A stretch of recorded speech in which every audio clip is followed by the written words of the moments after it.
Hair fall के लिए different categorisation है, लेकिन अगर हम सिंपल आम फैम में बात करें तो अगर 20 से ज़्यादा गिर रहे हैं, बास लोग उसको 50 भी कहते हैं, तो उससे ज़्यादा फॉल हो रहा है तो हम उसको हेयर फॉल की कैटेगरी में ज़रूर लगाएंगे।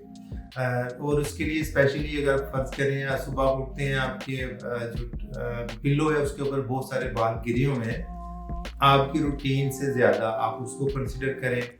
और इसके अलावा जब आप शावर लेते हैं तो आप देखेंगे आपके कैबिन में जो रूटीन के बाल पहले गिरे हुए थे उससे कितने ज़्यादा, तो वहाँ से हमने गैस करना है कि आपका हेयर फॉल जो है वो शुरू हो चुका है जी। उसमें हम इस तरह इसको डिवाइड कर सकते हैं कि जैसे रूटीन में अगर फर्ज करें मैं पहले शावर लेता हूँ तो मेरे कैबिन में 10-12 बाल गिरे होते हैं, लेकिन अब मैं फील करता हूँ कि नहीं वो अब 10-12 से ज़्यादा हैं, तो इट मीन्स कि देयर इज़ समथिंग रॉन्ग। और स्पेशली जब हम ब्रश कर रहे होते हैं तो हम बड़ा ज़ोर से ब्रश करते हैं, उसमें ये होता है जो थिन बाल हैं जो कमज़ोर हो चुके हुए हैं तो उनको मैकेनिकली उतार रहे होते हैं लाशोरी तौर पे, ऐसे ऐसे कर ज़ोर ज़ोर से। तो स्पेशली अगर आपने देखी हो फीमेल तो वो यहाँ से शुरू करती हैं ब्रश करना और यहाँ तक उसको पुल देती है, मैकेनिकल पुल, उसमें जो वीक बाल होते हैं वो निकल जाते हैं। तो आइडियली इसमें ये होता है कि आप ब्रश लें, उसके ऊपर निकाल के ऊपर होल्ड कर लें और नीचे वाले बाल को आराम से आप ब्रश करें, तो उससे जो कमज़ोर बाल है टूटेंगे नहीं और फॉल नहीं होगा। स्पेशली फीमेल्स में और हार्मोनल जो डिस्टर्बेंस आती है मेनोपॉज के करीब, वो एक फैक्ट है, मेल में भी आता है, लेकिन वो एज रिलेटेड है, उसमें हम बहुत ज़्यादा हेयर फॉल नहीं होता। अगर रूटीन से ज़्यादा हो रहे हैं और हेयर थिनिंग हो रही है फिर हमने डेफिनेटली उसको हिट करना है, उसको फोकस करना है। देखिए इसमें आपने इन चीज़ों को कैटेगराइज करना है कि पर्टिकुलर पेशेंट में जब हमारे पास आता है तो हम 3D हेयर एनालिसिस से एनालाइज करते हैं, तो एग्जामिन करते हैं कि उसकी स्कैल्प के अंदर कौन सी ऐसी वजूहत हैं जिस वजह से बाल गिर रहे हैं या थिन हो रहे हैं। जैसे हम सादा लफ्ज़ों में कहें तो बहुत सारे लोग ऐसे हैं जिसमें सिकरी बहुत ज़्यादा बनती है, वहाँ पे फंगल इन्फेक्शन होता है, बालों की रूट वीक होती है और वहाँ से निकल जाते हैं। अगर तो सिंपल ड्राइनेस है ड्राई वेदर में तो वहाँ पे आयलिंग ज़रूर करनी चाहिए, वो हेल्पफुल है, लेकिन उसका ट्रीटमेंट नहीं है। हम ये कह सकते हैं कि स्पोर्टिव ट्रीटमेंट है, ऑयल वगैरह जो हम करते हैं डिफरेंट किस्म के। देखिए वो हर शैम्पू हर पेशेंट के लिए नहीं है। सबसे पहले तो हमने ये देखना है कि इस पेशेंट के जो स्कैल्प है, जो सर की स्किन है, उसके अंदर क्या इश्यूज हैं, तो इसके लिए हमने कौन सा शैम्पू देना है।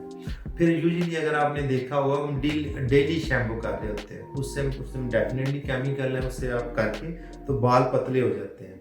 अच्छा, इसमें एक मज़े की जो ऑब्जर्वेशन ये है कि बाल जब हम शैम्पू करते हैं तो हम यूजुअली ऊपर वाले बालों को शैम्पू लगा के तो वो हम वॉश करते हैं। एक्चुअली प्रॉब्लम आपकी रूट्स में है इधर, तो आप बालों को साइड पे करें, उसके अंदर अच्छी तरह उसको मसाज करें, शैम्पू को 2-3 मिनट लगा लें और तो वो आप उसके बाद वॉश कर लें। और स्पेशली फिर आप एक दिन छोड़ के एक दिन करें, तो उससे जो वो बालों के अंदर केमिकल रिएक्शन आता है वो कम होगा और आपका अच्छा बाल कंट्रोल होगा। हमारे पास आते हैं टीन एज में ही, तो उसमें बहुत सारे बच्चे स्पेशली फीमेल्स में हेयर फॉल और हेयर थिनिंग बहुत ज़्यादा है। अब 12-13 साल से ऑनवर्ड उसकी बहुत सारी वजूहत हैं और सबसे बड़ी जो है वो जाहिर बात है टीन एज में जाती है, हार्मोनल जो डिस्टर्बेंस है, ग्रोथ है, वो डिफरेंट एक बॉडी में चेंज चल रही होती है, तो उसकी वजह से भी हेयर फॉल आता है। और इसके अलावा अगर आप उसको 2-3 हिस्सों में डिवाइड करें कि हेयर फॉल की रीज़न, एक तो हमारी बॉडी के अंदर कुछ ऐसी डिजीज़ हैं जिसमें मोस्ट कॉमन थायराइड डिसफंक्शन है, और इसके अलावा हमारी बॉडी में बहुत सारी डेफिशिएंसीज हैं, जैसे न्यूट्रिशन है, विटामिन्स हैं, विटामिन डी स्पेशली, जो सीरम फेरेटिन है उसकी, आयरन की कमी, खून की कमी। और इसके अलावा अगर हम फर्दर इसको एलेबोरेट करें तो स्ट्रेस इंड्यूस्ड भी हेयर फॉल हो सकता है। अगर आपने फील किया होगा कि जब हम एग्ज़ाम दे रहे होते हैं तो बहुत सारे लोग कंप्लेन करते हैं मेरे बाल बहुत गिरने लगे हैं और पिंपल्स निकलते हैं, एक्नी एक्टिवेट होती है, तो स्ट्रेस इंड्यूस्ड है लेकिन वो शॉर्ट टर्म होते हैं। जैसे बहुत ज़्यादा किसी को स्ट्रेस आया, किसी का बहुत ज़्यादा कोई डेथ होगी करीबी रिलेटिव में, उसके इफेक्ट आते हैं, वही बेसिकली स्ट्रेस इंड्यूस्ड जो है। फिर इसके अलावा आपकी जो नींद डिस्टर्बेंस है वो एक बहुत बड़ा फैक्टर है। आपकी लाइफ मॉडिफिकेशन हम उसको कहते हैं, उसमें अगर आप देखें तो आप प्रॉपर टाइम पे ना सोएं, प्रॉपर खाना ना खाएं और हेल्दी खाना ना खाएं, और इसके साथ पुअर इनटेक ऑफ फ्रूट्स है, वेजिटेबल्स हैं, सैलड्स हैं, तो अल्टीमेटली आपकी बॉडी के अंदर ऐसी डेफिशिएंसीज आएंगी कि आपके इफेक्ट सबसे पहले बालों पे या चेहरे पे आएंगे। और स्पेशली मैं एक पॉइंट जो डिस्कस करूंगा, जो आप पूछ रही थी कि अपना जो हमारा फास्ट फूड है उसका क्या रोल है। अच्छा देखिए, फास्ट फूड टेस्ट के लिए बिल्कुल हम भी खाते हैं, पिज़्ज़ा वगैरह, बर्गर, और आप उसको हैबिट बनाएंगे तो उससे हमारी बॉडी में एक तो ऐसे रिकग्नाइज प्रॉब्लम है जो कि हमें पूरी बॉडी को भी, फेस को भी और हेयर को भी डैमेज करेंगे। उसमें जो प्रिजर्वेटिव फूड्स हैं और वो क्या करते हैं, उसमें ऐसे नाइट्रेट्स हैं, प्रिजर्वेटिव हम इनको कहते हैं, वो हमारी डाइट को जो हम कैन के अंदर है उसको प्रिजर्व करती है, इन्फेक्शन से बचाती है या उसको ख़राब डैमेज होने से बचाती है। वही नाइट्रेट्स हमारी बॉडी के अंदर जाके रिटेन होते हैं, जब वो होंगे तो पानी को ऑब्जॉर्ब करेंगे, रिटेन करेंगे और हमारी पूरी बॉडी थोड़ी सी फ्लफी सी आप फील करेंगे।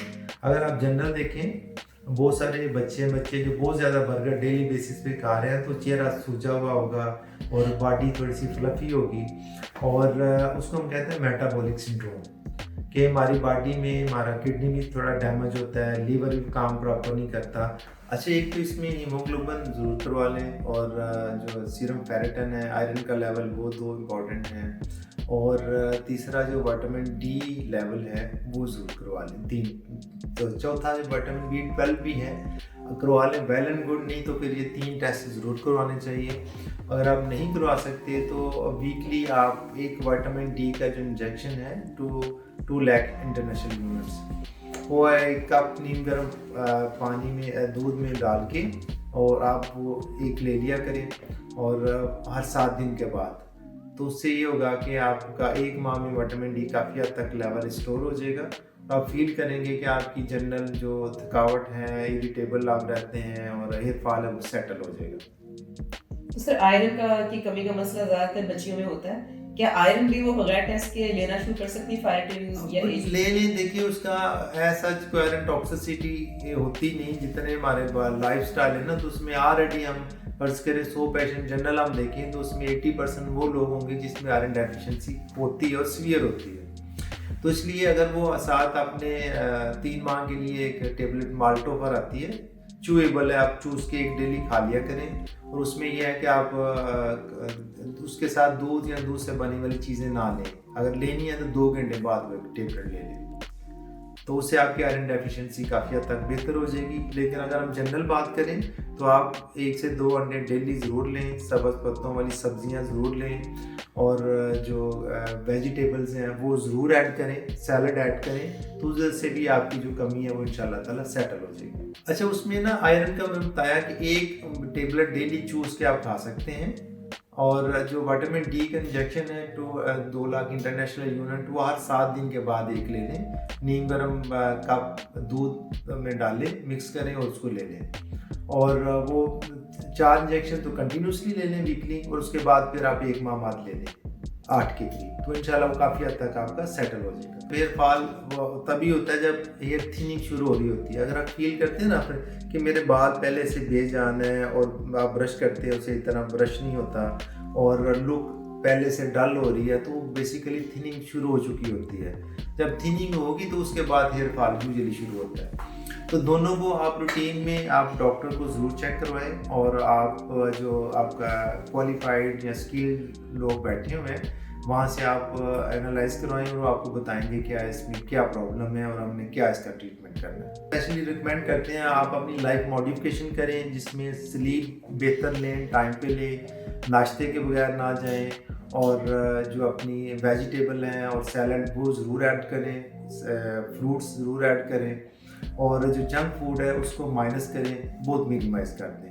और इसके बाद हम बात करते हैं कि जो बाल गिर चुके हुए हैं उनका तो हम कुछ नहीं कर सकते, जैसे ये एरिया मेरा खाली हुआ है, यहाँ पे ट्रांसप्लांट हो सकते हैं। अच्छा, ये जो अवेलेबल है रेजिडुअल बाल है, इसके लिए हम क्या करते हैं, हमारे पास डिफरेंट प्रोसीजर्स हैं। जैसे PRP है, PRF है, मीज़ोथेरापीज़ हैं, थ्रेड्स हैं हेयर फॉल के लिए, फिर स्टेम सेल्स हैं, एक्सोसोम्स हैं, और फिर लेज़र थेरापीज़ हैं, और फोटोना लेज़र है। और इसके साथ अगर हम बात करें जो बेस्ट वन है वो रीजनरा एक्टिवा है। वो एक ऐसी इंटरनेशनल रिकमेंडेड ट्रीटमेंट है कि हम कान की बैक साइड से थोड़ी स्किन, फैट और बाल लेके उसको प्रोसेस करते हैं। उसके आप समझेंगे एक तरह के स्टेम सेल तैयार होते हैं, और वो हम स्टेम सेल आपके पूरे एरिया में इसमें इंजेक्ट कर देते हैं। उससे 2-3 इफेक्ट आते हैं। एक तो जो थिन एयर है वो स्ट्रांग होंगे, जो हेयर फॉल हो रहा है वो रुक जाएगा, और जो बालों की लुक और टेक्सचर है वो बहुत बेहतर हो जाएगी। तो आपको 1.5 से 2 साल एक प्रोसीजर आप काफ़ी होता है, तो इस दौरान आपको किसी प्रोसीजर की ज़रूरत नहीं होती। लेकिन ये थोड़ा सा प्रोसीजर कास्टली है, क्योंकि इसकी कोन मिलती है जो डिस्पोजेबल होती है पेशेंट के लिए। तो आजकल पाकिस्तान में कोन मिल भी नहीं रही, और वो जब आएगी तो उसके ऊपर काम या बात हो सकती है। आज की हम डिस्कशन को अगर कंक्लूड करें तो सबसे पहले ये है कि आप एक क्वालिफाइड एस्थेटिक फिजिशियन से अपना एग्जामिन करवाएं, और उनसे पूछें कि मेरे अंदर इसका सबसे बड़ी रीज़न क्या है। यूजुअली अगर आप देखें तो जेनेटिक एक डिसऑर्डर होता है कि मेरे पेरेंट्स में था, मेरी फैमिली में था बाल्डनेस, गंजापन, तो मेरे में आने ही आना है। तो मेरे में अगर आना है तो हम प्रोसीजर के साथ इन्हीं बालों को थोड़ा डिले कर सकते हैं। अगर फर्ज करें मेरे बाल 30 साल में गिरने हैं, तो मैं इसको ट्रीटमेंट्स के साथ हो सकता है 50 साल तक इसको इस्तेमाल कर लूँ। और बाकी जो है अगर बाल गिर गए हुए हैं तो वहाँ पे हम ट्रांसप्लांट कर सकते हैं, और उसके लिए अपना रूटीन का जो प्रोसीजर है वो भी होता है, और जो रोबोटिक हेयर ट्रांसप्लांट है वो भी होता है। और अगर आप लाइफ मॉडिफिकेशन करते हैं, जैसे मैं छोटी सी टिप्स आपको देता हूँ कि सर्दियों में बहुत ज़्यादा वार्म वाटर से ना नहाएं, जस्ट मतलब हॉट वाटर ना हो, जस्ट वार्म वाटर हो। और इसके साथ जो आप बाल जब शावर लेते हैं तो बाल यूजुअली यूं करके वो ड्राई करते हैं, तो उससे क्या होता है कि जो इधर कमज़ोर बालें हैं वो टूट जाते हैं, बाल टूटेंगे। तो इसके लिए ये कि आप आराम से बालों को ऐसे ड्राई करें हल्का सा, और उसके बाद आराम से ब्रश करें। फीमेल के लिए मैंने बताया कि वो ऐसे लंबे करके ऐसे ब्रश करती हैं, वो ना करें। हल्का सा ब्रश किया, यहाँ पे होल्ड किया, उसको आराम से ऐसे करें। तो उससे ये होगा कि आपकी जो छोटी सी टिप्स के साथ जो डैमेज बाल हैं वो इंशाल्लाह ग्रो करेंगे। साथ आप प्रोसीजर करा लें सस्ता जो है, PRP है, PRF है, तो उससे इंशाल्लाह ताला जो बाल हैं वो कमज़ोर और टूटने वाले वो भी ग्रो करेंगे और स्ट्रांग होंगे, और फर्दर आपको डैमेज नहीं होगा।